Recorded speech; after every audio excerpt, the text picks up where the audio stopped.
Grim Dawn is a laser light show that will beg your computer to crash or ask how far you really want to push it. If you ever wanted to test out your GPU and shut off your brain, this might be the game for you. But before you can enjoy those laser shows and flashy colors and massive swarms of enemies, you'll have to get to the point where you can actually use skills, which Grim Dawn does not make necessarily easy. Welcome to my channel. I'm Cliff, and these are my notes on gaming and what makes an RPG fun or worth playing. Shout out to Josh Strife Hayes and his MMO series, which has spurred me on to making these videos. If you want to support my channel for more content like this, let me know below. Back to the game. Why is Grim Dawn so loved? If you've been looking into ARPGs over the past month or so, ever since PoE 2 came out, Path of Exile 2, not Pillars of Eternity, despite that also being a great game, then you will likely have heard of Grim Dawn on Reddit or somewhere on the web. It also helps that it might be getting a new DLC.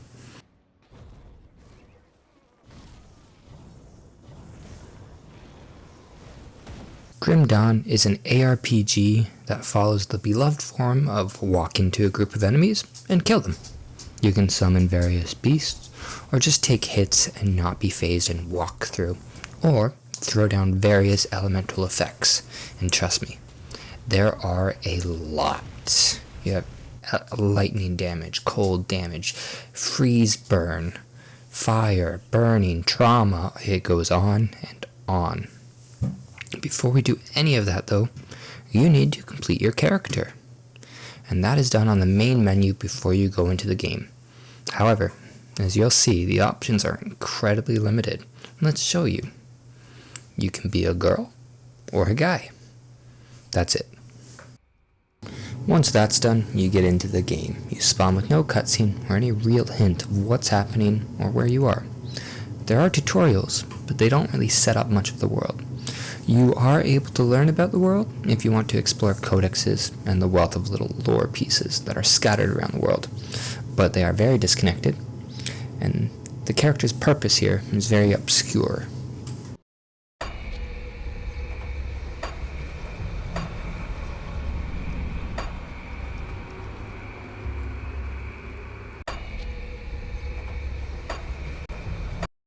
Still drawing breath, I see. As soon as you spawn, you'll want to talk to this man, Jarvis, the hangman. Always the best person to meet when you get to a new place. Anyways, he tells you are possessed by some ethereals, an enemy we will be seeing and killing a lot of. Anyways, we get directed to go talk to the captain, so we head over there.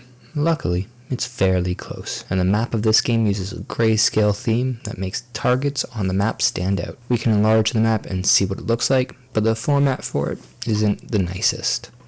It allows movement while the map is open, which is good, but in terms of design, the map is quite rudimentary with the legend on the bottom, and it again uses dated icons.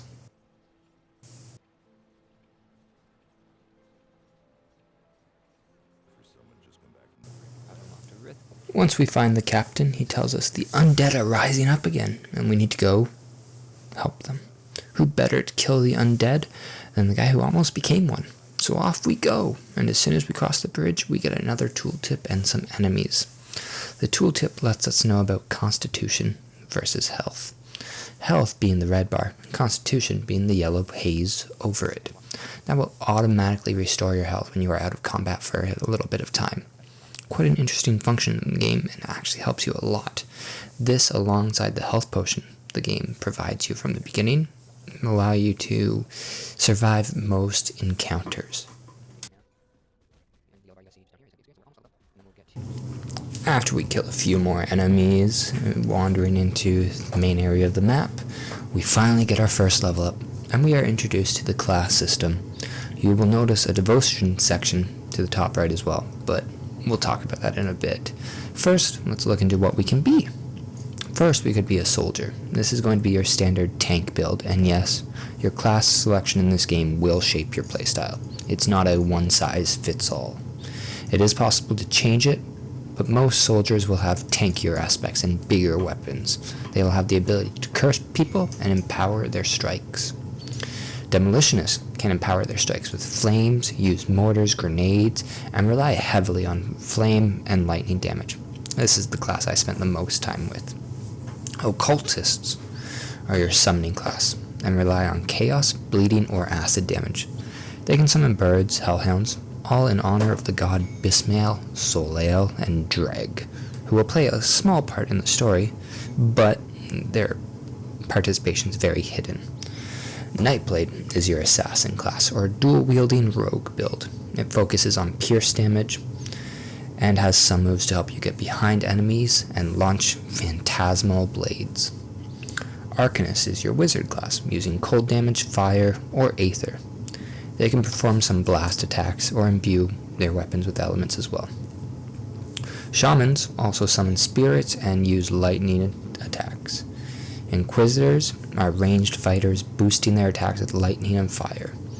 Necromancers, your good old skelly boys, loves to play with bones. Oathkeepers are the tanks with some extra steps involved, such as a burning passion for their witch gods. For my playthrough, I went with the Demolitionist, as I thought it would be the most advantageous, and it worked out well for me. Another interesting thing for this game, though, is at level 10 you can actually select a second class, and this is where you actually make your class's label. I ended up doing Demolitionist and Arcanist for some extra fire buff, but I'm still unsure if that actually works. After picking your class, though, make sure you level up your mastery of the class, as the bar on the bottom, and then also level up the skill you want to use. Each mastery level will also grant you some stat attributes automatically, which can further customize by allocating some stats additionally in the character page. With that done, let's continue on to the cave while checking out our badass new spell. Let's test it out. Let's use our number 1 hotkey and see how cool we are. Do it here. So we have left click, fine, number 1. Exact same movement, exact same everything. A bit anticlimactic. Add some extra textures to the swing. It does not really have any animation. Unfortunately, the lackluster animations are something that this game suffers from. That skill's not ready. That skill's not ready.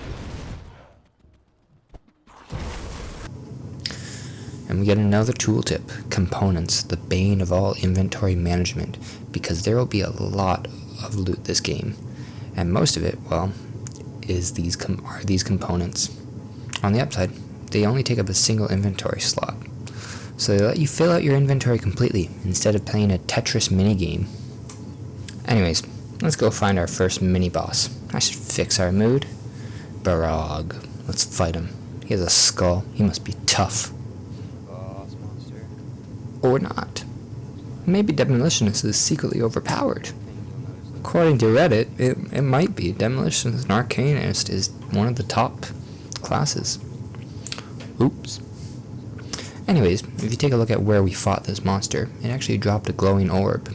This is going to be its treasure vault, where you hit it after beating it, and it drops even more loot. You can see though, we already have like a ton of loot, like literally a ton. It's kind of crazy how much loot this game gives you. Magic.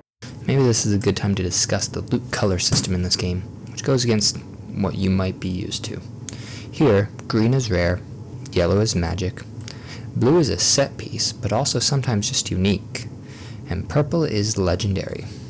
Not to mention, most of your components will also be yellow in color, and this game tosses loot at you. You do have access to a loot filter immediately on starting the game, and it can be helpful, letting you identify specific stats or benefits you want from the filter. Quick note, I did actually fight Barog on a second character that I was making to go over the class selection and everything, and he actually ended up killing me. So it is possible to die to him. Apparently Demolitionist is just crazy strong. But when you die, you actually drop a grave marker, which holds some of your experience. And if you want to gain it back, you have to reclaim it. We mentioned earlier on that there was a second section on our level up screen dedicated to devotion.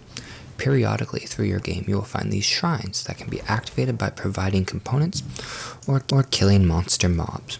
Once that is done, you gain a devotion point, which can be used to align yourself with the various constellations offering different benefits. These let you tailor your class more specifically to whatever playstyle you want, and sometimes offer unique boons. One I had a lot of luck with was an anti-poison dryad blessing that you pair with one of your other skills, and that lets you avoid a ton of poison damage.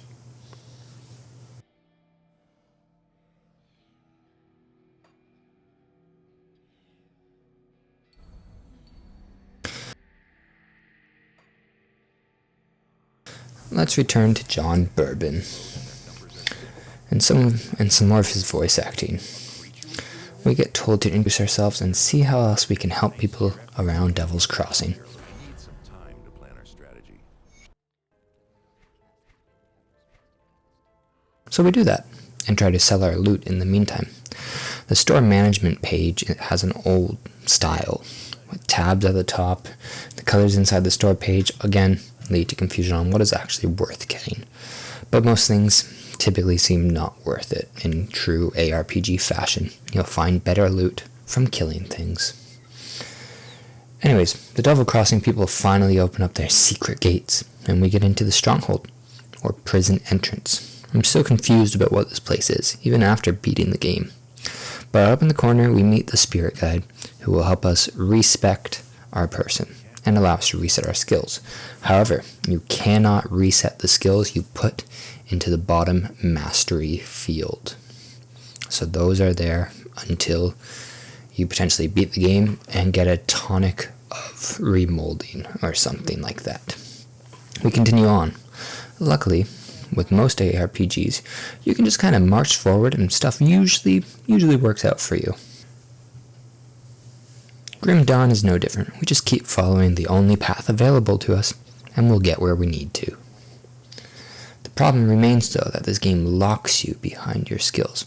While the dodge roll in combat is a wonderful addition, the actual spells you can use and the way combat flows seems rather uninteresting. But we'll hold off on judging the game too harshly until the final boss fight. Eventually we learn the Warden is the first act boss, and he's hidden way up to the far northeast, where he's apparently experimenting with ethereals and raising the dead. So we make our way over to him and find his hidden laboratory. The act boss again has a skull over his head, but we won't be cowed. So we dash in, throw a bunch of fire down, and hold down the left click. We do want...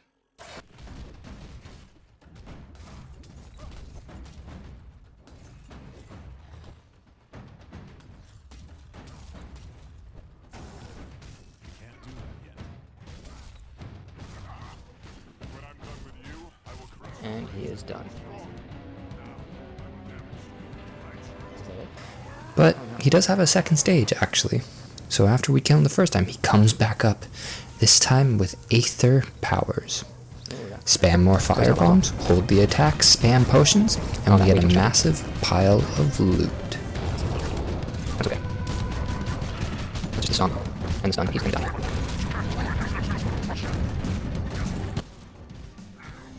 There we go.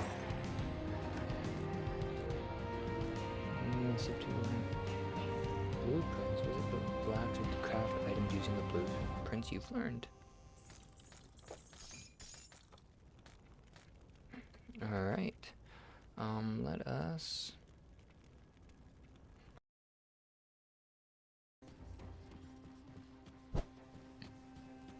The other thing I wanted to show was crafting in this game. And the way the crafting works is, you want to make use of these components you've been collecting throughout the whole game, as well as these rarer components that drop from special boss monsters, or just the luck of the draw, really. When you get into the expansion, Forgotten Gods, you can run almost like Nephilim riffs from Diablo to get crafting components. That's the idea here. But this guy, the smith, is where you're going to craft.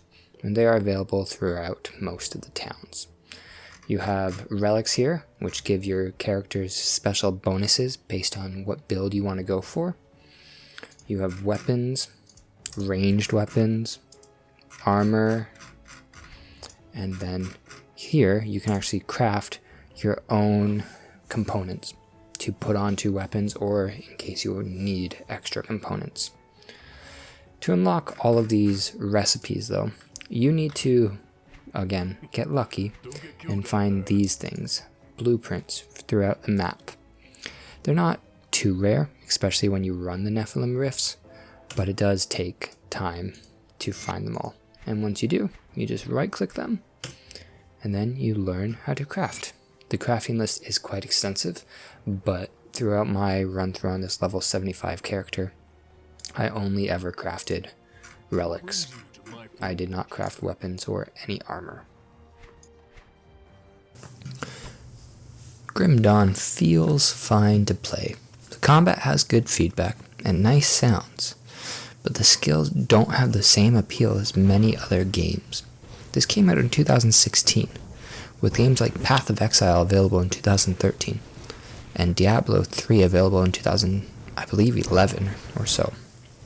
A lot of the mechanics and animations for this game feel out of place with the time it came out in. Once you get to a high enough level in this game, it becomes a nightmare to keep track of which spells are doing what due to all the flashes of light. Yes, the effects can be turned down, but that also impacts the power trip that most ARPGs pride themselves on providing. Additionally, all the color coding of the spells starts blending in together. They did this to keep the elemental effects clearly distinguishable, but it leads to a warped perception of what you're actually using. I ended up playing through the whole campaign on normal difficulty, and not once did I actually feel like I engaged with the story. There were maybe 2 times in the story where I was like, oh, I kind of get where this is going, and then it's just gone. And keep in mind, I did try to delve into some of the lore, but the game throws various aspects of the lore at you without any cohesive connection between them. Is this game enjoyable? If you're looking for just a standard ARPG where you can have a short power trip, it might be worth it if you get it on sale.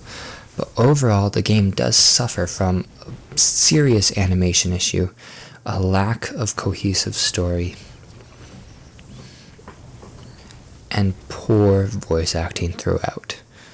All of which is not helped by the fact that there are no cutscenes I can remember. Yes, the game can provide you good loot, or that dopamine rush you get when you destroy a treasure vault, and it even added an unending dungeon mode like Diablo Rift challenges and like most ARPGs seem to have nowadays. However, I'm not sure this one can effectively stand on its own merits against behemoths like Diablo 4 or Path of Exile 2. There are pieces of the game that work very well, and the classes they have and the world, the enemy diversity are great. It just needs something to connect with the players, and it needs better voice acting for lore pieces, codexes, and the people giving you missions. I wanted to say thank you guys for watching my video. Let me know what you thought below. Let me know what games you'd want to see next. I will be tailoring how I do these because this Grim Dawn one took me a bit too long to actually play through the whole game. Until next time, see ya.